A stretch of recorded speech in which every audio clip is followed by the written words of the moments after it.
The sun hung low over the Serengeti, casting long shadows across the golden grassland. Somewhere in that vast wilderness, a lioness named Amara stood at the edge of a river, her body trembling not from fear, but from exhaustion and hunger that had gnawed at her bones for weeks. She was alone, just one lioness in a land where predators hunted in packs and solitary creatures rarely survived. But Amara wasn't an ordinary lioness. Her story was one of survival against impossible odds, of a mother's love pushing past every limit nature had set, and of a final moment that would either see her triumph or perish in the attempt. This is the story of how one lioness faced the deadliest challenge of her life, and what she did next shocked every researcher who witnessed it. Amara hadn't always been alone. 3 years earlier, she had been part of a thriving pride. 5 lionesses worked together, hunting buffalo and zebra across a territory that stretched for miles. They had cubs, a dominant male, and everything seemed secure. But then came the drought. The kind of drought that happens maybe once every decade. The kind that doesn't just dry up the land, it destroys entire ecosystems. The grass withered to nothing, the water holes turned to cracked mud, the prey animals scattered, moving to distant lands in search of survival. And slowly, one by one, the pride fell apart. The dominant male left first, driven by instinct to find better hunting grounds. Then a territorial dispute with a neighboring pride killed one of the lionesses. Sickness claimed another. Within months, the pride that had been Amara's entire world was gone. She was left with one sister, Zara, and 2 cubs that Zara had given birth to just before the drought began. The 2 sisters did what they could, but 2 lionesses hunting for 3 cubs and themselves was barely enough. They moved constantly, following scattered prey, sleeping in different locations every night to avoid hyenas and other dangers. Then came the attack that changed everything. It happened at a dried riverbed where Amara and Zara had hoped to find crocodiles, an easy source of protein they could actually kill. But the riverbed had been claimed by something worse. A coalition of 4 young males had taken over the area, and they were hunting everything that moved. When the males spotted the 2 lionesses and their cubs, they didn't hesitate. Young males looking to expand their territory show no mercy to female lions and their offspring. The fight was brutal and short. Zara died protecting her cubs, her body torn apart by the combined force of 4 grown males. Amara managed to escape with 1 cub, a small female she had been helping Zara raise. The other cub, a young male, was lost in the chaos. Amara never knew if he survived or fell to the attacking males. She had tried to go back for him, but the 4 males had cut her off, and she realized with a mother's heartbreak that she had to save the 1 cub she could. Now she and this single cub were truly alone. The weeks that followed were the hardest of Amara's life. With Zara gone, all the hunting fell to her. She had to find enough food, not just for herself, but for a growing cub who needed constant nutrition to survive. A single lioness hunting alone was at a severe disadvantage. Most of her hunts failed. She would stalk an impala for hours, only to have the wind shift at the wrong moment and send the prey running. She would attempt a zebra, but without another lioness to cut off escape routes, the zebra would always get away. Every few days, she managed a small kill, a warthog, a young buffalo separated from its herd, but it was never enough. Her cub, whom she called Nala, grew weaker. Her little ribs began to show beneath her tawny fur. Her eyes, once bright with curiosity, grew dull with hunger. Amara could see the life draining out of her baby, and there was nothing she could do to stop it. The most painful part of motherhood in the wild is understanding that love alone cannot feed your child. Strength alone cannot guarantee survival. Sometimes, despite everything you do, despite every sacrifice you make, nature simply takes what it wants. Amara began to lose hope. She would lie beside Nala at night, licking her cub's head, wondering if this would be the last sunrise they saw together. She thought about giving up, about finding a quiet place to lie down and let the savannah claim them both. It would be easier than continuing this endless struggle. But every time that thought came, Nala would look up at her with those eyes, still trusting her mother completely, still believing that Amara would save her. And Amara couldn't surrender, not yet. Then one morning something changed. Amara caught a scent on the wind that made her pause. It was the smell of a massive herd of buffalo, not scattered groups but an actual migration. Hundreds of them, maybe thousands, moving through a valley not far from where she and Nala were hiding. Buffalo were dangerous. A single adult female could rarely take one down alone, but a starving lioness with nothing left to lose. She began to think differently. She began to plan. That night, Amara made a decision that would define her entire existence. She would attempt something no solo lioness had any right to try. She would hunt a buffalo alone. She left Nala hidden in a thick thicket of brush, far from where the buffalo herd was gathering. She left her cub with a kill she had managed just the day before, enough meat to keep her alive for 2 days. Then Amara walked toward the herd, alone, with nothing but her courage and her desperation. The buffalo herd was massive. They stretched across the grassland like a living ocean, hundreds of bodies moving together in the way buffalo do, always alert, always ready to defend each other. Amara moved through the tall grass, staying downwind, trying to identify a target. She was looking for weakness, an old buffalo, a young one separated from its mother, an injured animal falling behind, anything that would give her even a slim chance of success. It took hours of stalking, but finally she saw her opportunity.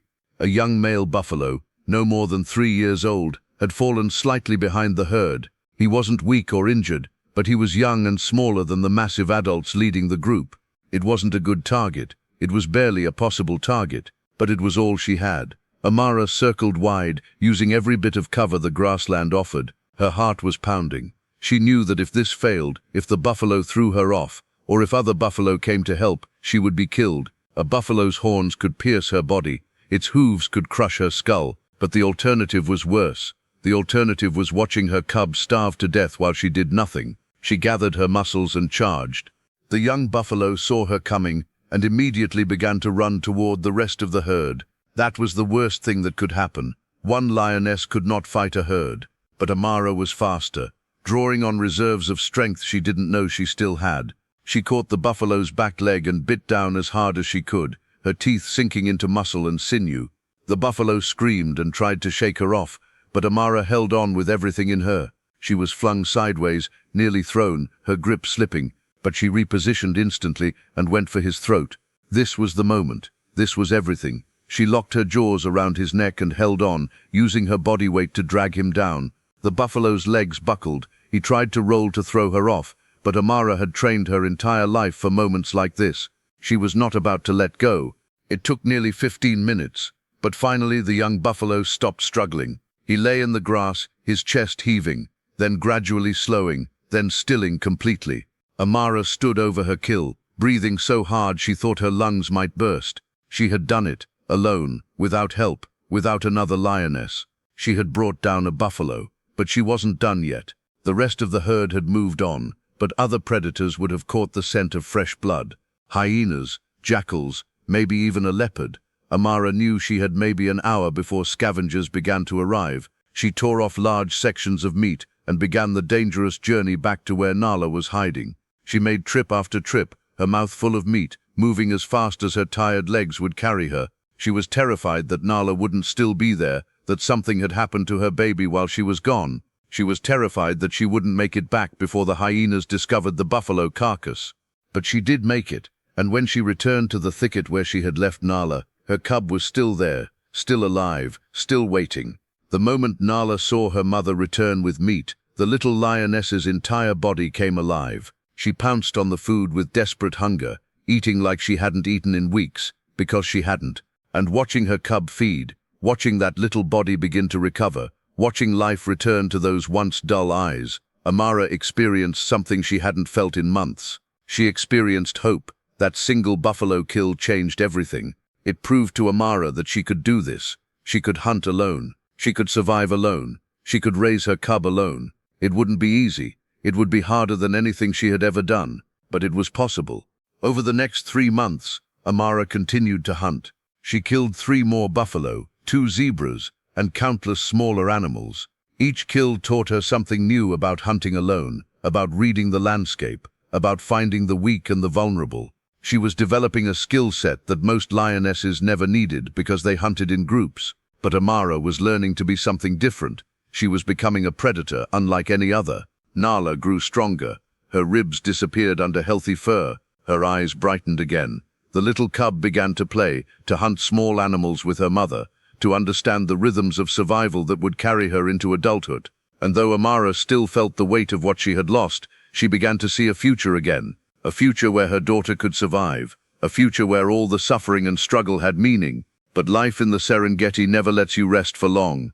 The first sign of danger came when Amara noticed strange scent markings on the borders of her hunting territory. Fresh markings, multiple males, a coalition. She knew what this meant. The 4 males that had killed Zara were expanding their territory, moving into the area where she and Nala had been surviving. Amara's entire body went cold with fear. She had worked so hard to keep her cub alive.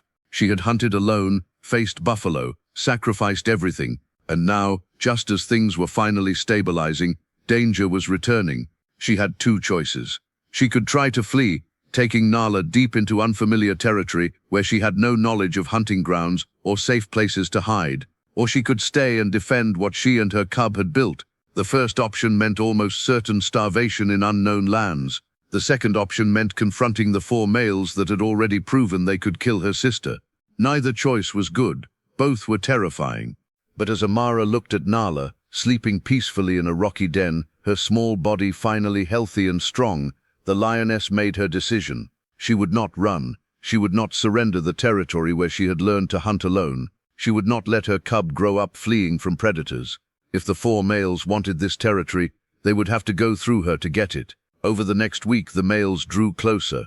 Amara could hear them roaring at night, marking their scent farther and farther into her territory. She began preparations for what she knew was coming. She cached kills in hidden locations so that Nala would have food while she fought. She found the most defensible territory, a area surrounded by thick brush and tall rocks where a small number of predators could hold off a larger force, and she prepared herself mentally for what might be the final battle of her life.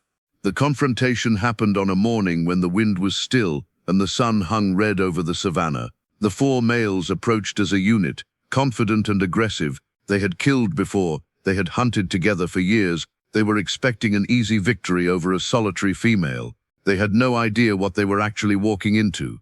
When they saw Amara standing alone in the open grassland, one of the males actually laughed, a low rumble that said how ridiculous this was. 1 lioness against 4 grown males. It would be over in minutes. They began to spread out, attempting to encircle her, to cut off any escape routes. But Amara didn't run. She stood her ground and roared, a sound that had been built up over months of struggle, years of loss, and the absolute determination of a mother protecting her child. It wasn't the roar of an ordinary lioness. It was something fiercer, something that made even the 4 males pause for just a moment. That moment was all she needed. Amara charged directly at the largest of the 4 males. It was a suicide move tactically, but it was unexpected. The male wasn't prepared to be attacked by the smaller opponent.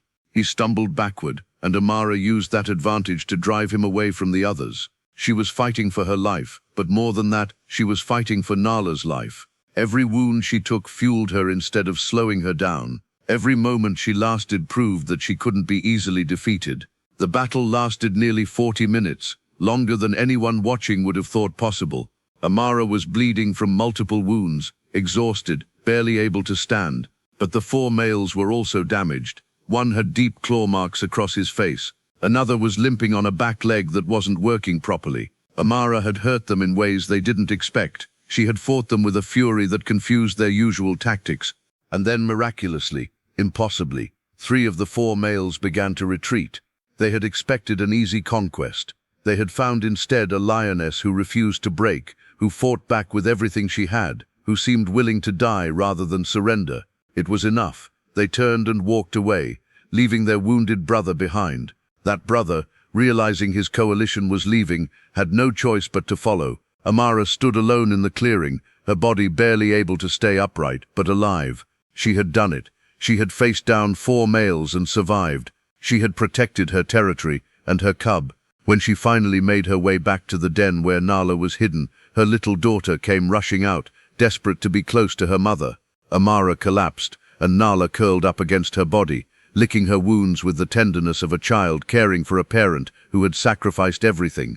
The story of Amara spread through the Serengeti over the following years. Rangers and researchers documented her incredible journey. She became known as one of the most remarkable lions ever recorded, not because of her size or her strength, but because of her heart. She had faced a challenge that most lionesses would have surrendered to. She had lost everything, and instead of giving up, she had risen stronger. Nala grew into a healthy adult lioness, and when she was old enough, she began hunting with her mother. The two of them worked together now, their teamwork a product of everything they had learned surviving alone. Eventually, Nala had cubs of her own, and she passed down to them the lessons her mother had taught her. That survival isn't about being the biggest or the strongest. It's about refusing to surrender, even when everything is taken from you. It's about finding the will to keep going when giving up would be easier. It's about a mother's love being stronger than any predator, any hunger, any challenge the wild can throw at you. Years later, tourists and researchers would visit the Serengeti, hoping to catch a glimpse of the legendary lioness and her line of descendants. They would sit around campfires at night and tell the story of Amara, the lioness who hunted alone, who faced down impossible odds, and who proved that sometimes the most dangerous predator in the African wilderness isn't the one with the biggest teeth or the loudest roar. It's the one with a reason to survive. This is the story of what happens when love becomes a weapon stronger than nature itself. But Amara's story didn't end when she defeated those 4 males. In many ways, that victory was just the beginning of something far greater, something that would eventually transform not just her life, but the lives of every lion in her territory. The truth is, what happened after that day of battle would prove to be even more remarkable than the fight itself.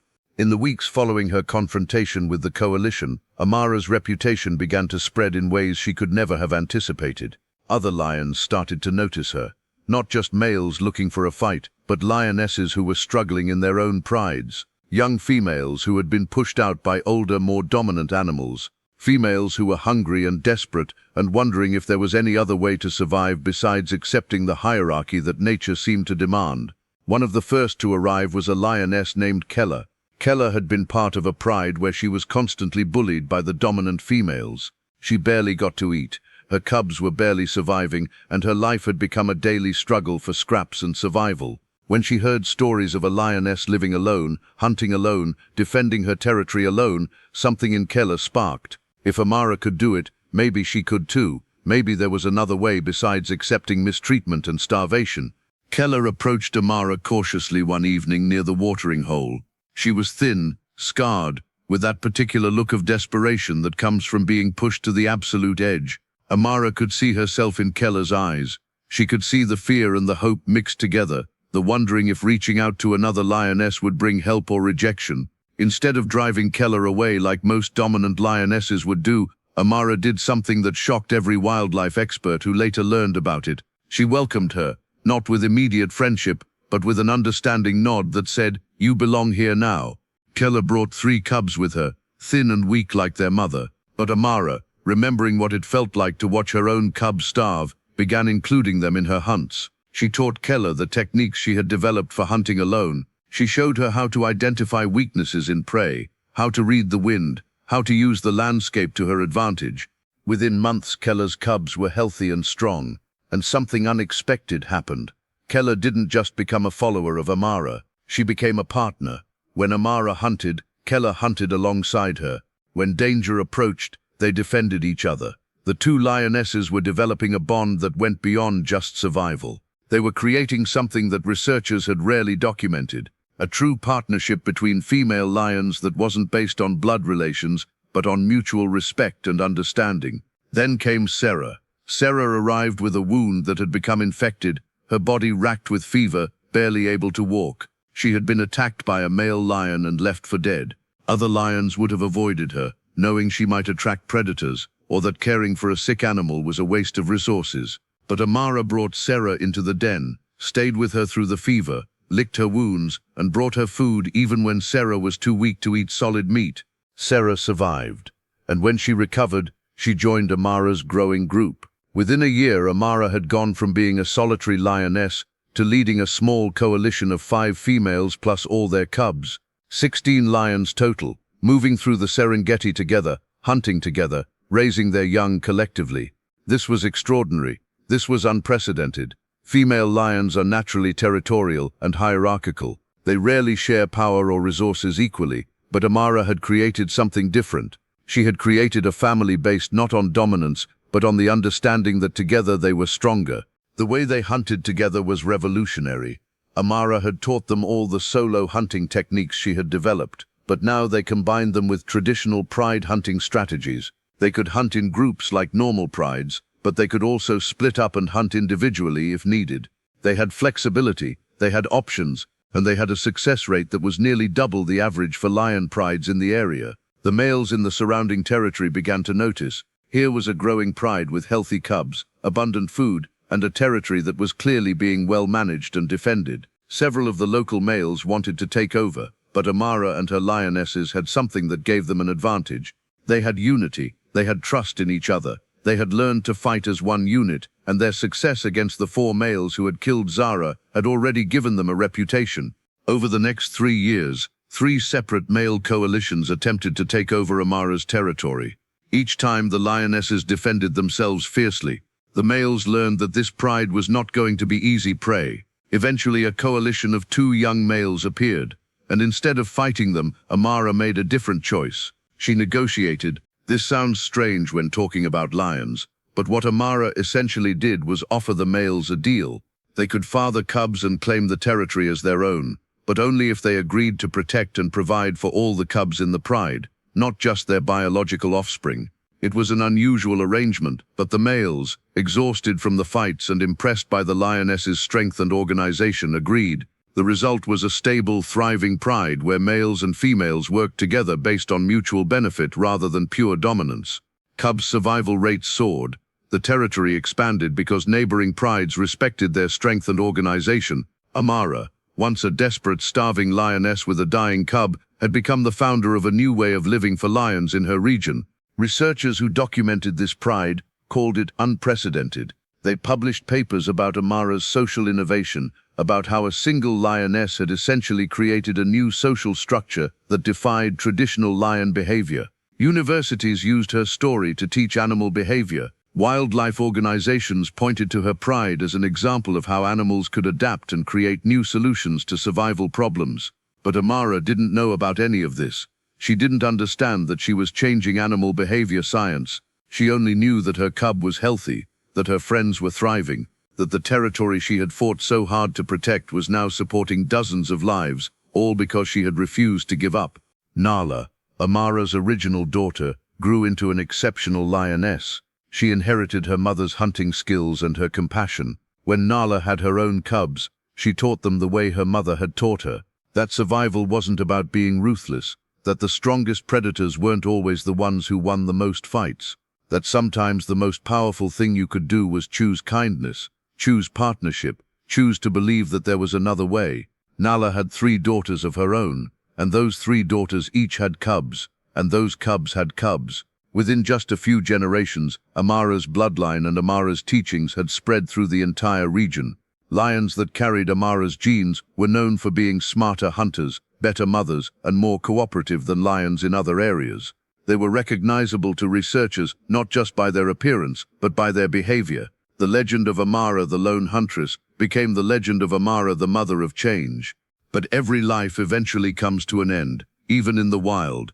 Amara lived longer than most lions, nearly 20 years, which is extraordinary for a wild lioness.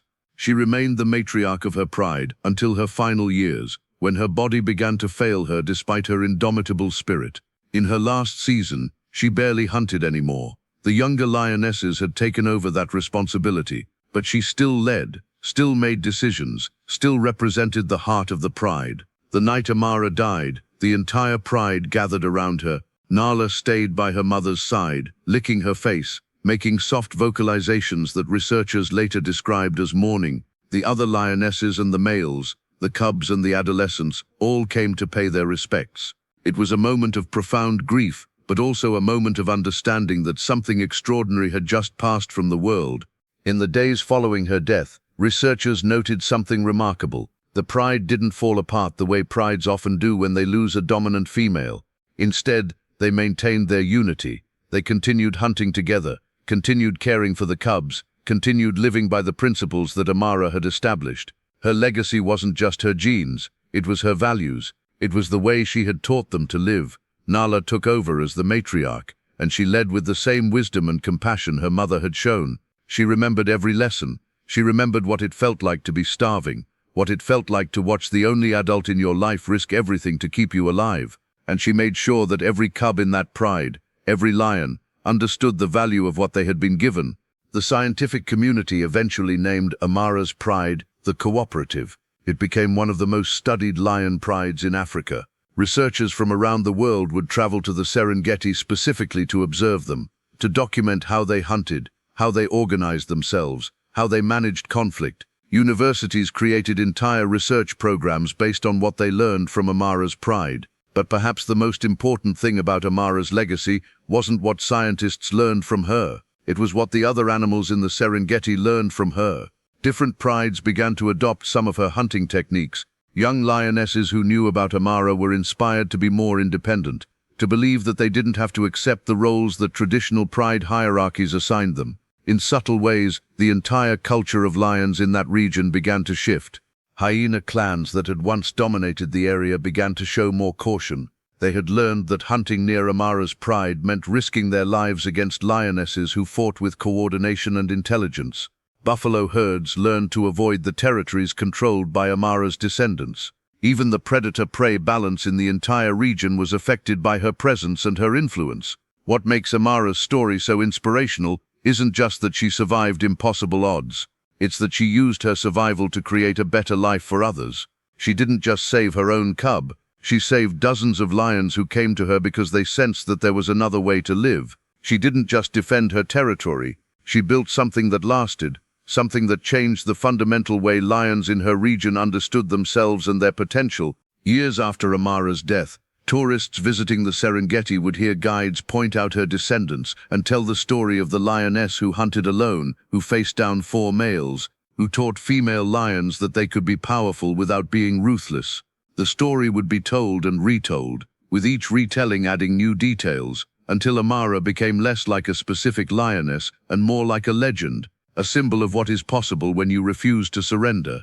But the truth was more remarkable than any legend. The truth was that Amara had been real. She had lived, struggled, suffered, and triumphed. She had changed the world around her not through violence or dominance, but through heart. She had proven that in the wild, where we imagine strength is everything, sometimes the strongest thing you can be is stubborn, determined, and absolutely committed to protecting those you love. Her story reminds us that we're all capable of more than we think, that facing challenges isn't about being the biggest or the strongest. It's about refusing to give up when everything inside you is screaming to surrender.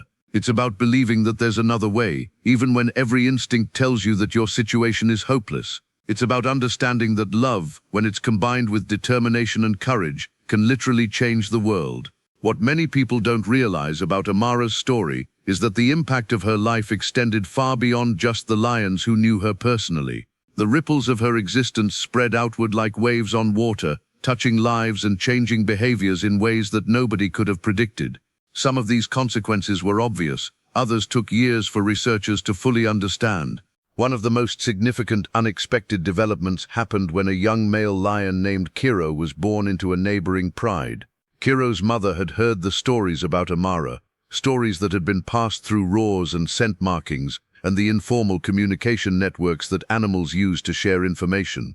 When Kiro was old enough to understand language and behavior, his mother didn't raise him the way most male lions are raised. She didn't teach him to dominate, to fight, to assert his superiority over females. Instead, she taught him about Amara. She told him about a lioness who had hunted alone, who had chosen cooperation over domination, who had built something lasting because she valued partnership. She told him about how true strength wasn't measured in muscles or roars, but in the ability to think strategically and work with others. Kiro absorbed these lessons, and when he eventually left his birth pride and began his own journey, he carried these values with him.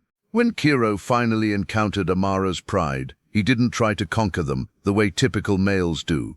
He didn't arrive with aggression and demands. Instead, he arrived with respect. He observed how the pride worked, how the females and males cooperated, how decisions were made collectively rather than dictated from above. And instead of trying to change it, he asked if he could be part of it. The decision to allow Kiro to join wasn't made lightly. Amara consulted with the other females. They discussed whether having a new male around would disrupt their careful balance. But Kiro's willingness to work within their system, his obvious respect for what they had built, his intelligence and kindness, eventually convinced them to give him a chance. Kiro became something unprecedented in lion society. He was a male who didn't rule through dominance. He was a male who earned respect through his actions, his loyalty, and his willingness to support the lionesses in their endeavors. He helped with hunting, not because it was his obligation, but because he understood that working together meant everyone ate better. He protected the cubs, not to ensure his genetic legacy, but because he genuinely cared about their survival. The relationship between Kiro and the lionesses became famous among researchers. It challenged every assumption about male lion behavior. Males are supposed to be territorial, aggressive, focused only on their own genetic success. Kiro was none of those things. He was collaborative, gentle when he didn't need to be aggressive, and genuinely invested in the success of the entire pride. But Kiro's transformation didn't happen in a vacuum. He influenced the other males in the region. Young males who came to the territory to challenge the established males would see how Kiro lived, how respected he was, how well-fed and healthy he looked, despite being cooperative rather than dominant. Some of them were inspired to change their own approach to lion society. A male named Taji, who had been kicked out of his original pride for being too peaceful and not aggressive enough, eventually found his way to Amara's group. He had been wandering alone for months, rejected by multiple prides because he didn't fit the traditional male lion mold. But when he saw how Kiro lived, how he was valued, he realized there might be a place for him after all. Taji joined the pride, and like Kiro, he thrived in the cooperative environment. He was an exceptional hunter, strategic and intelligent. The lionesses quickly realized that having males who could think like hunters instead of just like warriors made them more successful. Taji and Kiro developed hunting strategies that combined the strengths of both sexes in ways that traditional prides had never attempted. Within just a few years, Amara's pride had become not just a group of cooperative lionesses, but a mixed coalition that fundamentally challenged everything that wildlife experts thought they knew about lion social structure. Males were actively choosing to be part of a cooperative system. Females were maintaining their independence while also benefiting from male partnership. Cubs were being raised in an environment where they saw both males and females contributing equally to the survival and success of the group. But there was a darker side to Amara's fame that researchers only began to understand after several years had passed. Not everyone in the Serengeti approved of the changes that Amara had initiated. Some of the more traditionally dominant prides saw her cooperative model as a threat. They viewed the idea of female independence as dangerous to the natural order. When they encountered younger lions who had been influenced by Amara's philosophy, they responded with hostility. A particularly aggressive pride called the Mapogo Coalition, named after a famous group of males from history, made it their mission to destroy what Amara had built. They saw the cooperative pride not as an interesting social experiment, but as an abomination. They launched coordinated attacks, attempting to kill the members of Amara's pride and reclaim the territory for themselves. These attacks became some of the most violent confrontations the Serengeti had witnessed in years. The Mapogo Coalition was large, experienced in warfare, and absolutely ruthless. They didn't just want to take over the territory. They wanted to wipe out the pride's way of life entirely, to eliminate the living proof that lions could organize differently than they did. Amara was already aging during these attacks. Her body was weaker, her reflexes slower, but she refused to retreat or surrender. She organized defensive strategies with the help of her adult children and the males who had chosen to stay with the pride. She turned the rocky terrain of their territory into a fortress, using every advantage the landscape offered. One particular battle lasted nearly 3 hours. The Mapogo Coalition attacked from multiple directions simultaneously, trying to overwhelm the defenders through sheer force and numbers. Amara, despite her age, positioned herself at the most critical defensive point. She fought alongside her daughter Nala, the two lionesses moving as a unit, protecting the younger cubs and the more vulnerable members of the pride. The battle ended not with Amara's defeat, but with the Mapogo Coalition's retreat. They had lost 2 members and several others were badly wounded. More importantly, they had failed. They had come to destroy a cooperative pride and found instead a unified force that could match them in intensity and strategy. That victory had profound psychological impact. It proved that cooperation and intelligence could defeat raw aggression and force. Young lions from other prides who heard about the battle began to question whether the old way of doing things was really the best way. If a cooperative pride could defeat the feared Mapogo Coalition, maybe there was something to this different approach after all. In the aftermath of the battle, something even more unexpected happened. Some of the younger males from the Mapogo Coalition, disillusioned by their defeat and impressed by the cooperative pride's strength, defected. They asked to join Amara's pride. This was remarkable. Males voluntarily leaving a dominant coalition to join a cooperative group was virtually unheard of. Amara accepted them, not without caution, but with the same openness she had shown to Keller and Sarah and the other lionesses who had come seeking refuge. She understood that these males had been raised in a system of aggression and dominance. Changing that would take time, but they had shown willingness to change, and in Amara's philosophy, that was enough to deserve a chance. The integration of these former Mapogo members into the cooperative pride was challenging. They had been taught to value strength through violence. They had to learn to value strength through wisdom. It took months of adjustment, several conflicts, and a lot of patience from the established members of the pride. But eventually, they integrated, and in doing so, they became ambassadors for the cooperative way of life. As they traveled or encountered other prides, they carried Amara's message. They showed through their own transformation that change was possible, that a lion could unlearn aggression and learn cooperation, that there was a better way to live. The impact on the broader lion population of the Serengeti was significant. Prides began experimenting with more cooperative structures. Some traditional prides remained hierarchical and aggressive, but others started to incorporate elements of what Amara had pioneered. Not every pride adopted her full philosophy, but many adopted parts of it. They became less rigidly hierarchical. They allowed for more female independence. They valued strategic thinking alongside physical dominance. Universities that studied this region began to publish research about the Amara effect. The way a single individual's different approach to social organization had gradually influenced an entire population. Her influence wasn't instantaneous or universal, but it was persistent and real. Researchers also began to notice something in the prey populations. The Serengeti's zebra and wildebeest herds seemed to be responding differently to prides that hunted cooperatively. There was less panic, less chaos in their defensive responses. They seemed to understand that prides using strategy and intelligence were less likely to waste energy on pointless chases. The predator-prey relationship itself was becoming more balanced, more sustainable. Hyena clans in the region also shifted their behavior. They stopped challenging the cooperative prides with the same aggression they showed toward traditional prides. They learned that coordinated female lions were more dangerous than isolated ones.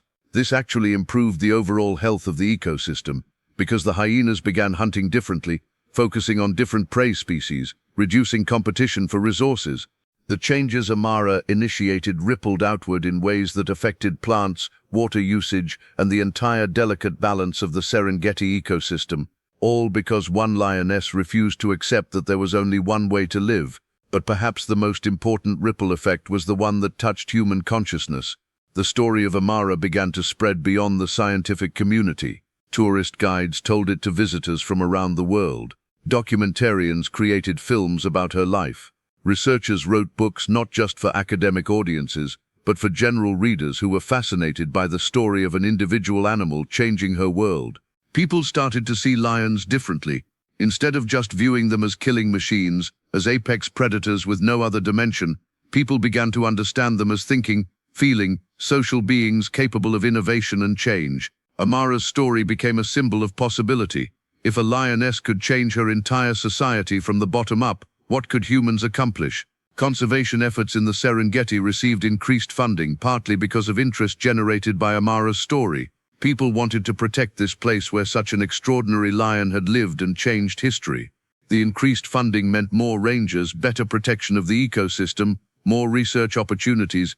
Young women around the world were inspired by Amara's story. They saw in her a model of determination, independence, and the power of building something new through cooperation rather than domination. Teachers used her story in classrooms to illustrate concepts about leadership, social change, and the power of individual action. Environmental organizations began using Amara's story to teach about ecosystem balance and how individual animals contribute to the health of entire systems. She became more than just a remarkable lion. She became a symbol of what was possible when you refused to accept limitations. The irony was that Amara herself never knew how much impact her life was having. She didn't understand that her simple desire to feed her cub and survive had started a cascade of changes that would influence thousands of lives across decades. She lived day to day, focused on hunting, raising her family, defending her territory, and helping the lionesses who came to her seeking refuge. But that's often how change happens in the real world. One person, faced with impossible circumstances, makes a choice to do things differently. That choice inspires others. Those others inspire more. Eventually an entire culture shifts, not because someone had a grand plan, but because individuals chose, again and again, to believe that another way was possible. Amara died in her den, surrounded by her pride, surrounded by lions who existed because of her choices, who lived according to principles she had established, who carried forward the legacy of cooperation and compassion that she had started. She had lived a long life for a wild lioness, had raised cubs and great-grand cubs, had influenced an entire region, and had changed the way an entire species thought about itself. And she had done all of it by refusing to give up. International conferences. She published papers in prestigious journals. She gave talks about how individual action could impact entire systems. And her work brought even more attention to Amara's legacy. But perhaps the most important discovery Dr. Chen made didn't come from scientific measurement. It came from watching Nala. Nala was old by the time Dr. Chen arrived, well into her senior years. She moved slower. Her mane was graying. Her body carried the scars and injuries of a long life, but she was still leading, still making decisions, still carrying forward her mother's vision. And the way the other lions in the pride treated her, the way they consulted her, the way they respected her authority while still maintaining the cooperative structure that Amara had established, showed something profound. It showed that Amara's way of thinking had been passed down successfully. It showed that you could have a leader without having a tyrant, that you could have hierarchy without domination, that one could guide and direct without controlling through fear. One evening, Dr. Chen was sitting near a waterhole where Nala came to drink. The old lioness saw the human, and instead of fleeing as most wild lions do, she approached. She was close enough that Dr. Chen could have reached out and touched her, could have felt the scars on her body, could have looked into her amber eyes. In that moment, Dr. Chen felt she understood something that no amount of field research could have taught her. She understood the weight of legacy. She understood what it meant to inherit not just genes but values. She understood that Nala carried within her the memory of her mother's struggles, the knowledge of how far they had come, the responsibility to keep Amara's vision alive. When Nala died, 6 months after Dr. Chen left the Serengeti, the research community mourned. Nala had been more than just an important research subject. She had been a symbol of continuity, of the way that change persists even as individuals pass away. But Nala had prepared for this. Before she died, she had trained her own daughters extensively. She had made sure they understood everything Amara had taught her. She had ensured that the knowledge, the philosophy, the way of living would pass to the next generation. Nala's daughters took over leadership of the pride, and they continued exactly as their mother and grandmother had intended. The cooperative structure remained stable. The hunting strategies remained sophisticated. The commitment to helping lionesses in need remained absolute. Years passed. Decades passed. Researchers who had originally documented Amara's life retired and were replaced by new researchers. But the pride continued. It adapted to new challenges. It survived droughts and conflicts and competition. And through it all, it maintained the fundamental principles that Amara had established. Scientists began to realize something remarkable. The cooperative pride had become essentially immortal. It wouldn't last forever, of course. Eventually, something would disrupt it. But the philosophy, the way of thinking that Amara had pioneered, had become embedded in the culture of the lions themselves.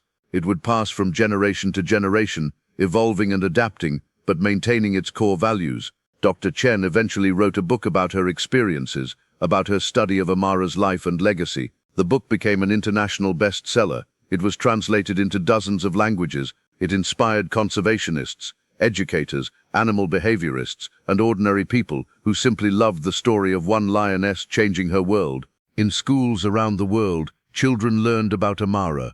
Teachers used her story to talk about courage, determination, and the power of individual action.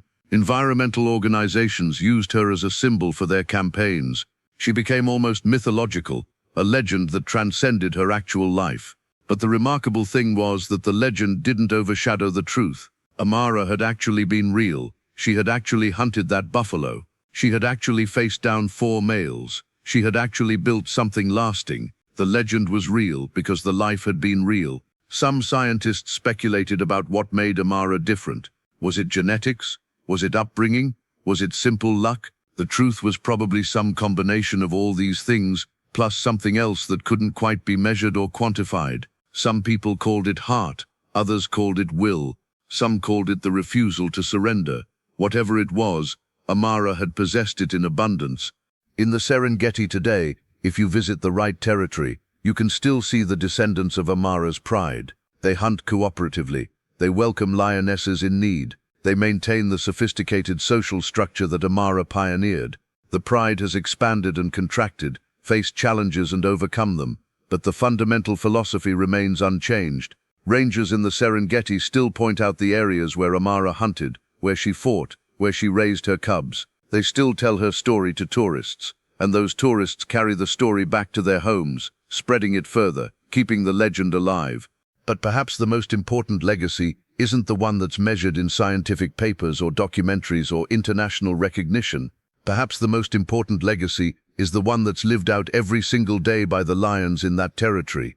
The message that your circumstances don't determine your destiny, that you can change the world around you through your choices, that love, when combined with determination, is more powerful than any predator, any hunger, any challenge the wild can throw at you. Amara lived a simple life by human standards. She hunted, raised her young, defended her territory, and helped others. She didn't accomplish anything that would normally be considered remarkable by human measures. She didn't build monuments or create written works or establish institutions. But she did something far more remarkable. She showed, through her own life, that change is possible, that one individual can transform everything around them, that cooperation is stronger than domination, that compassion in the wild doesn't mean weakness, it means strength applied with wisdom. The final testament of Amara's life is written not in history books or scientific journals, though she appears in both. Her final testament is written in the behavior of the lions who live according to her principles. It's written in the health of the ecosystem that sustained her. It's written in the hearts of everyone who has ever heard her story and been inspired to refuse to surrender, to believe that another way is possible, to choose compassion even when the world seems to demand cruelty. In the end, Amara's story is not just about one lioness. It's about what's possible when someone decides that their circumstances don't have to define them. It's about the power of a single choice to reverberate across decades and generations. It's about the fact that the most dangerous thing in nature isn't always the biggest teeth or the loudest roar. Sometimes, the most dangerous thing is a mother's love combined with absolute determination. Sometimes, the most powerful force in the world is one individual who refuses to accept that things have to stay the way they are. Sometimes, changing the world doesn't require a grand plan or enormous resources. It just requires the willingness to try, to fail, to get back up, to try again, and to never ever surrender. That was Amara. That was her gift to the world. And that gift continues to echo across the Serengeti, across the world, in the hearts of everyone who has been moved by the story of a lioness who faced a deadly challenge and became, in the process, an inspiration for all of us. Her story reminds us that we are capable of far more than we imagine, that our lives matter, that our choices ripple outward in ways we can never fully predict or understand, and that if we choose, we can be the kind of person, the kind of being that changes the world, not through force or domination, but through heart, through determination, through love, through the absolute refusal to surrender, no matter how impossible things seem. That is the legacy of Amara. That is her final testament, and that is why her story, decades after her death, continues to inspire and move people around the world.